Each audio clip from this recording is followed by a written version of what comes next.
उत्तर प्रदेश में चुनावी प्रचार चल रहा है, लेकिन बिहार और बंगाल भी बड़े महत्वपूर्ण हैं क्योंकि 82 सीटें यहां पर हैं और पीएम मोदी ने आज टीएमसी और आरजेडी पर हमला बोला। जो आरोप लगाए जा रहे थे उसका जवाब भी दिया। सुनिए जरा क्या कहा प्रधानमंत्री।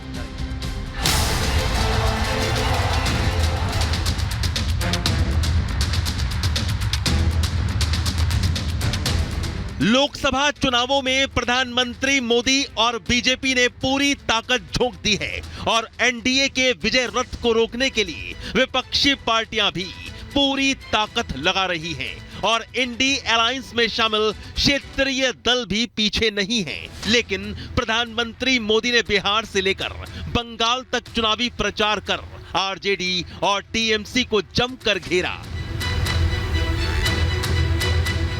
सबसे पहले प्रधानमंत्री मोदी ने उन लोगों को जवाब दिया जो लोग संविधान खत्म करने का नैरेटिव गढ़ रहे हैं। प्रधानमंत्री मोदी ने लालू यादव को संविधान के खतरे वाले बयान पर जवाब देते हुए उनके परिवारवाद और भ्रष्टाचार की याद दिलाई।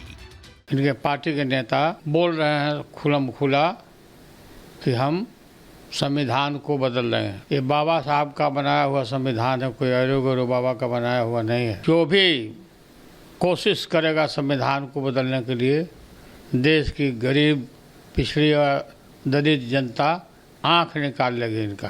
आरजेडी ने बिहार को केवल दो ही चीजें दी है, एक जंगल राज, दूसरा भ्रष्टाचार। वे लोग मोदी के खिलाफ लामबंदी करते हैं। मैं कहता हूं भ्रष्टाचार हटाओ, तो ये कहते हैं भ्रष्टाचारी बचाओ। प्रधानमंत्री यही नहीं रुके। प्रधानमंत्री मोदी ने विपक्ष के उन नेताओं पर भी निशाना साधा जो सनातन मिथिला की धरती से सनातन का अपमान कर रहे थे। ये लोग बोलते थे कि राम मंदिर बना तो देश में आग लग जाएगी। आज हमारा राम मंदिर पूरी दुनिया में भारत का गौरव बढ़ा रहा है। इंठा में गिरे ये कांग्रेस के लोग, घमंडिया गठबंधन ने तो सनातन को मिटाने की कसम खा रखी है। पीएम मोदी ने बिहार से लेकर बंगाल तक माहौल ऐसा बनाया कि ज्यादा से ज्यादा सीटें एनडीए जीते। लेकिन बंगाल में ममता और टीएमसी अपनी तुष्टीकरण की नीति को आगे रखकर जीत हासिल करना चाहती हैं। इसके लिए उन्होंने सीएए एनआरसी के साथ रामनवमी पर दंगे का नया राग छेड़ दिया है।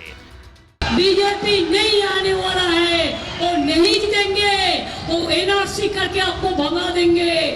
वो यूनिफॉर्म सिविल कोड किया है जिसमें आपका धर्म का कोई अस्तित्व नहीं रहेगा, खाने पीने का नहीं रहेगा, आपका कोई आइडेंटिटी नहीं रहेगा। क्या कर दिया, आपको अधिकार छीन लेगा। कोई चुनाव और हिंदुस्तान में नहीं होगा। सनातन विरोधी बयान पर प्रधानमंत्री मोदी ने बंगाल के रायगंज में हुंकार भरी और भ्रष्टाचार परिवारवाद को लेकर निशाना साधा। साथ ही भ्रष्टाचार और बंगाल में हो रही हिंसा पर ममता सरकार को आड़े हाथों ले लिया। टीएमसी के बंगाल में किस चीज की परमिशन मिलेगी, ये टीएमसी के गुंडे तय करते हैं। रामनवमी की शोभा यात्रा की परमिशन नहीं मिलती, लेकिन रामनवमी और दुर्गा पूजा की शोभा यात्राओं पर पत्थर फेंकने वालों को टीएमसी सरकार ने पूरी परमिशन दे रखी है। बिहार से लेकर बंगाल तक चुनावी सरगर्मियां बढ़ गई हैं। दोनों राज्यों में मिलाकर 82 सीटें हैं और इस बार बीजेपी 400 पार का नारा लेकर चल रही है। इसलिए ये दोनों राज्य काफी अहम हैं। अब जुबानी जंग में जनता किसका साथ देती है, देखना यही होगा। Bureau report, Republic Bharat. पूरे देश में चुनाव चल रहे हैं और जम्मू कश्मीर में भी सियासी पारा गर्म है। आज गृह मंत्री अमित शाह ने बड़ी बातें कही, आतंकवाद पर जोरदार प्रहार किया जाएगा और जो परिवारवादी पार्टियां जम्मू कश्मीर में बड़े बड़े दावे और वादे करती हैं उनको भी गृह मंत्री ने चेता दिया है। दिखा दें आपको।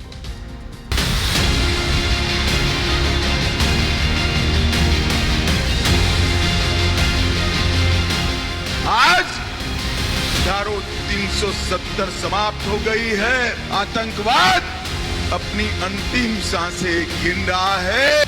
गृह मंत्री अमित शाह ने जम्मू कश्मीर के बलौरा में चुनावी रैली को संबोधित करते हुए दो टूक कहा, आतंकवाद अपने आखिरी दौर में है। इस तरह की रैलियों की उम्मीद नहीं थी। पाकिस्तान से हड़ताल के आह्वान किए गए। एक जमाना था, पथराव होता था, गोलीबारी होती थी, बम धमाके होते थे, पाकिस्तान से हड़ताल के ऐलान किए जाते थे। धारा 370 का मनहूस साया पूरे जम्मू कश्मीर पर था। आज धारा 370 समाप्त हो गई है। टेररिज्म, आतंकवाद अपनी अंतिम सांसें गिन रहा है। इतना ही नहीं, अमित शाह ने उमर अब्दुल्ला और महबूबा को आड़े हाथों लेते हुए कहा, जम्मू कश्मीर के युवाओं के हाथों में पत्थरों की जगह अब लैपटॉप है।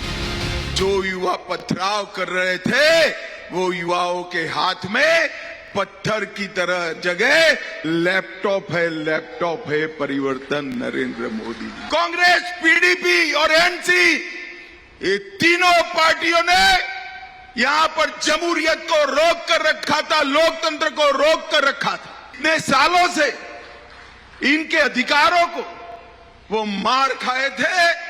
पहली बार भारतीय जनता पार्टी ने इनको अधिकार देने का काम किया।